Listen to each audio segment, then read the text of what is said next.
안녕하세요. 그래서 꽃향기는 맞는 것이 아니라 듣는 것, 문향이라 표현했습니다. 꽃향기처럼 시향기 들어보실래요? 살며시 한 편, 살며시 김수정입니다.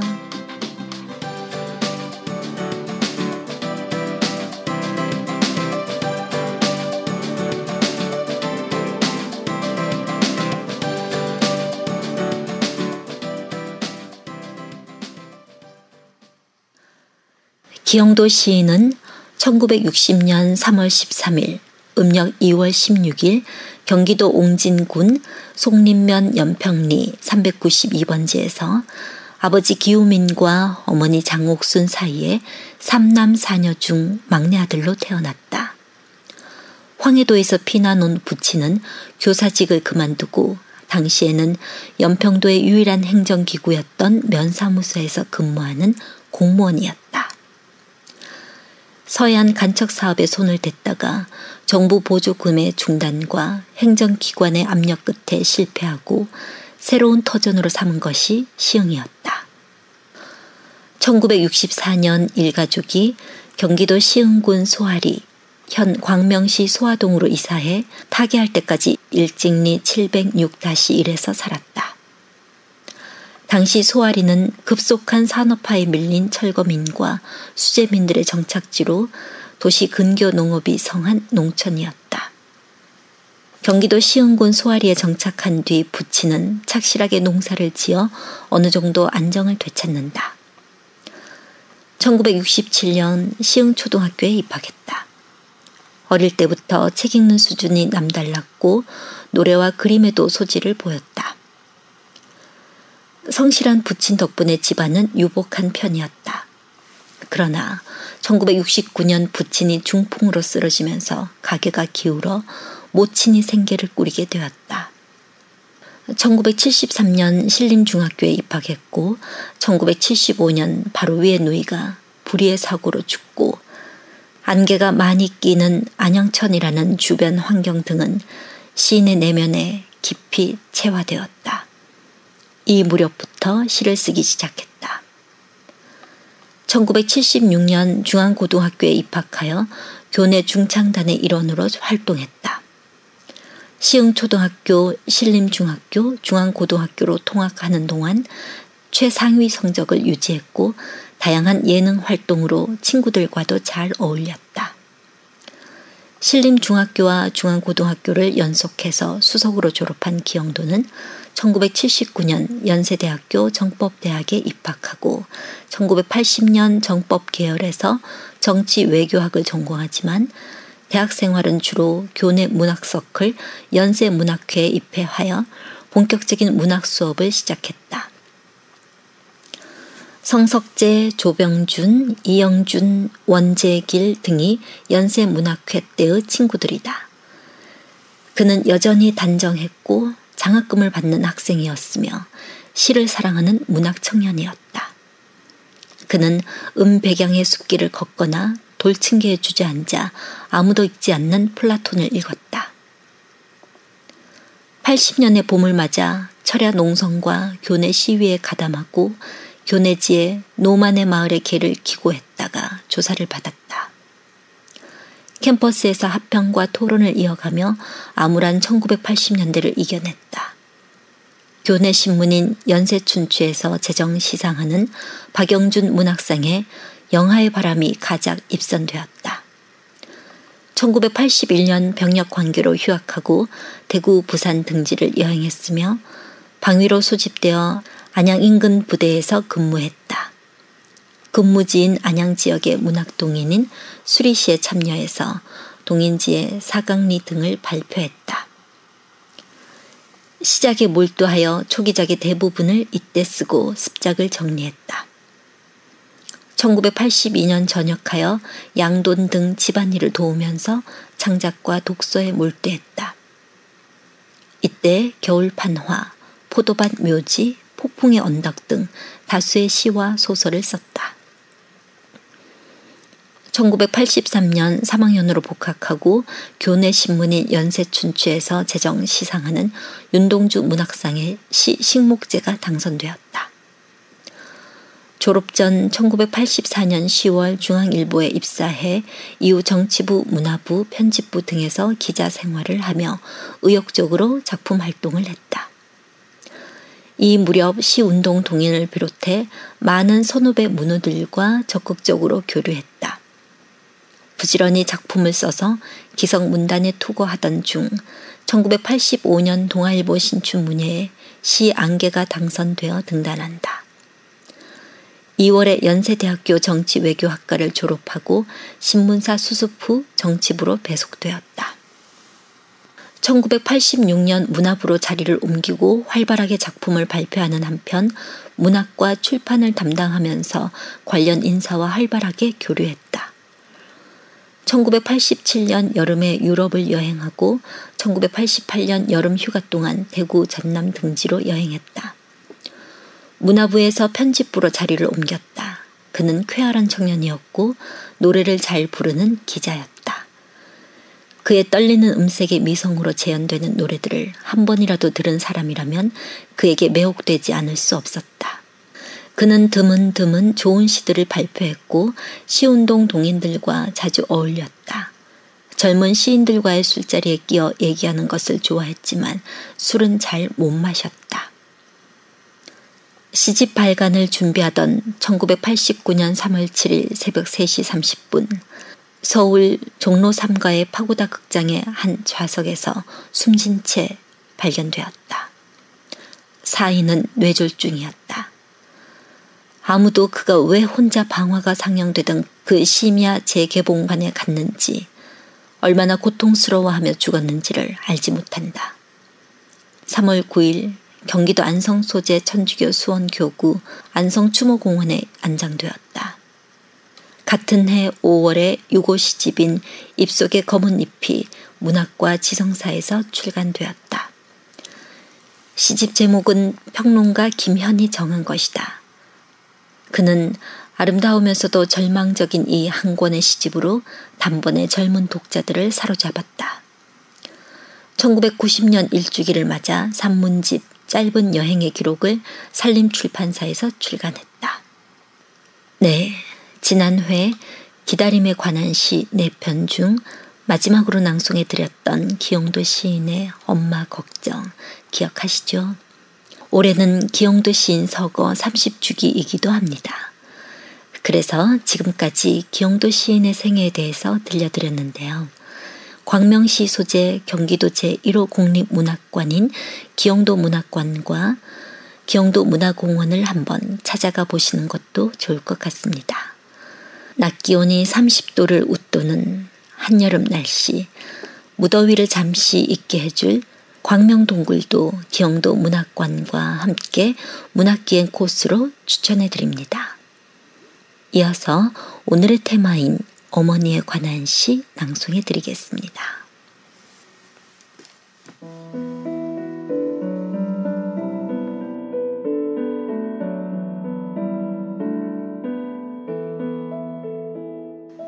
늙은 어머니의 발톱을 깎아드리며 이승하.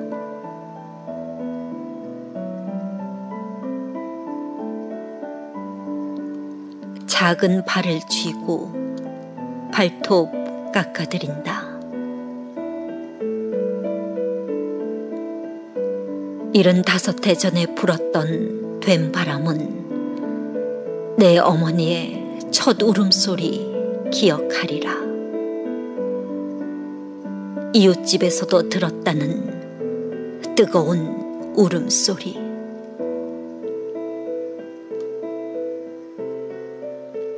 이 발로 아장아장 걸음마를 한 적이 있었단 말인가. 이 발로 폴짝폴짝 고무줄 놀이를 한 적이 있었단 말인가. 뼈마디를 덮은 살가죽 쪼글쪼글하기가 가뭄 못자리 같다. 굳은 살이 덮인 발바닥, 딱딱하기가 거북이 등 같다.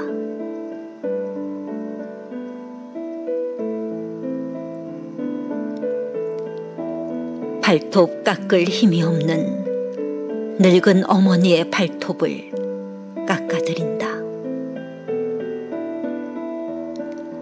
가만히 계셔요, 어머니. 잘못하면 다쳐요. 어느 날부터 말을 잃어버린 어머니. 고개를 끄덕이다 내 머리카락을 만진다. 나 역시 말을 잃고 가만히 있으니 한쪽 팔로 내 머리를 감싸 안는다.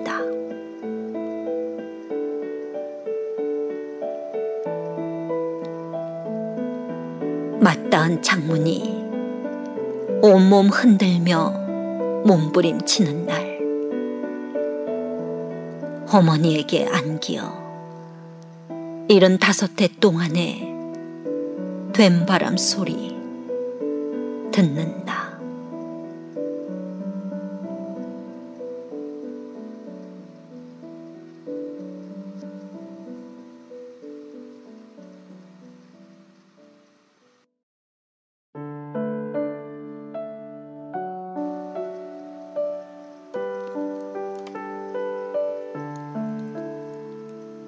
어머니. 박경리.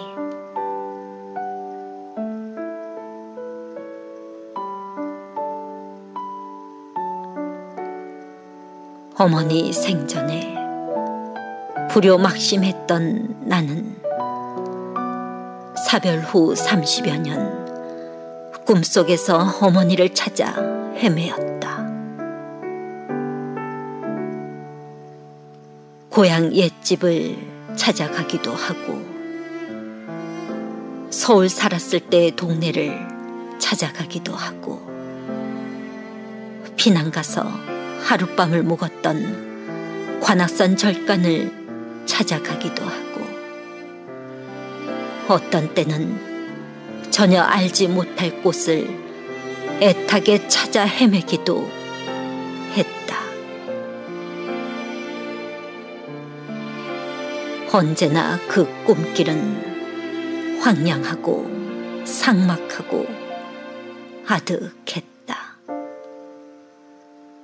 그러나 한 번도 어머니를 만난 적이 없다. 꿈에서 깨면 어머니는 돌아가셨지. 그 사실이 얼마나 절실한지 마치 생살이 찢겨나가는 듯 했다. 불효막심했던 나의 회한, 불효막심의 형벌로서 이렇게 나를 놓아주지 않고 꿈을 꾸게 하나 보다.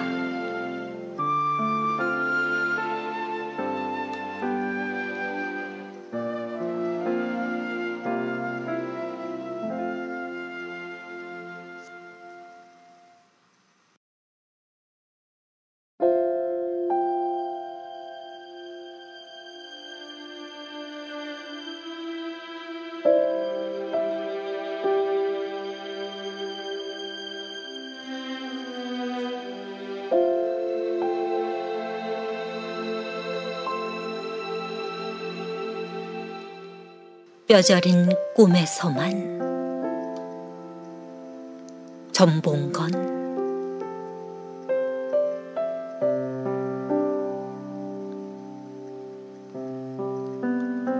그리라 하면 그리겠습니다.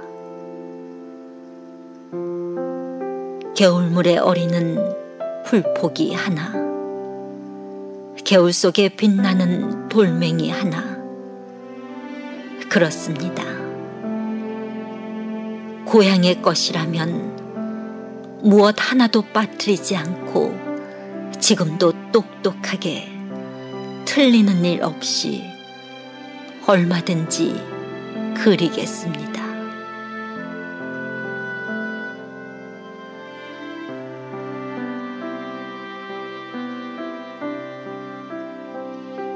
말을 하라면 말하겠습니다.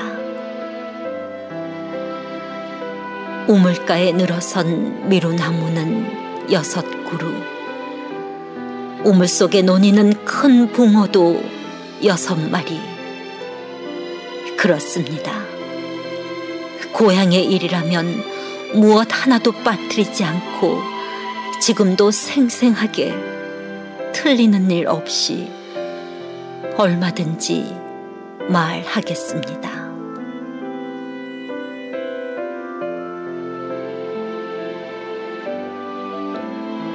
마당 끝 큰 회나무 아래로 삶은 강냉이 한 바가지 드시고 나를 찾으시던 어머님의 모습,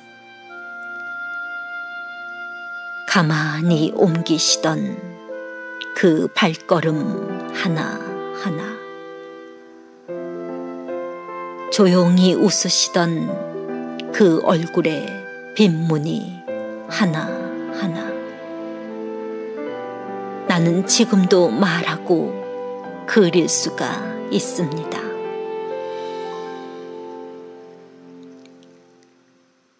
그러나 아무리 애써도 한 가지만은, 그러나 아무리 몸부림쳐도 그것만은 내가 그리질 못하고 말도 못합니다.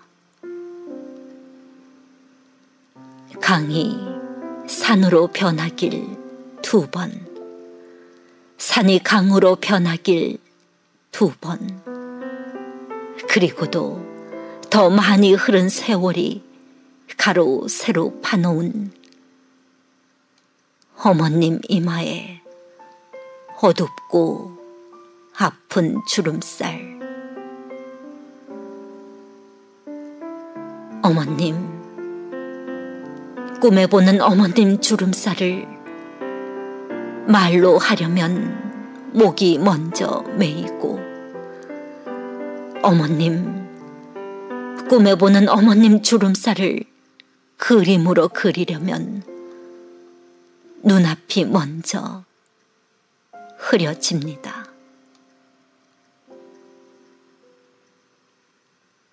아, 26년 뼈저린 꿈에서만 외시는 어머님이시여.